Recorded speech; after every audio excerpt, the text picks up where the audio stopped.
दाइ नमस्ते। नमस्ते। हजुरको परिचय पाउँ न। मेरो चाहिँ राहुल गिरी हो। हजुर। मेरो घर चाहिँ बर्दिवास हजुर। स्ट्यान्ड 4।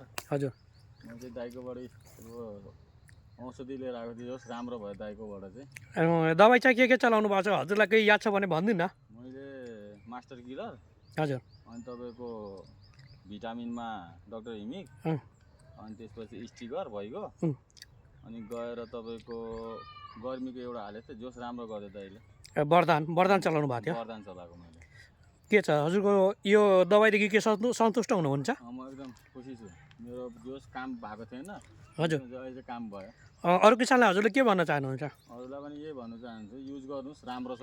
हामीले सोचेको भन्दा राम्रो भयो। हजुर। हामीले अगाडि पनि हालेकै थियो, पोहोर पनि राम्रो भयो। दाइकोबाट पोहोर पनि युज गरेको, हामीले यता पनि युज गर्यो, जोस एकदम गुड छ।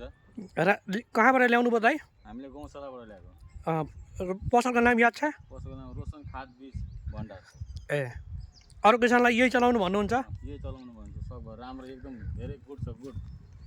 दाइको फुलबारी एकदम राम्रो छ, अहिलेसम्म एकदम राम्रो छ। हजुर हेर्नु सक्नुहुन्छ सबैमा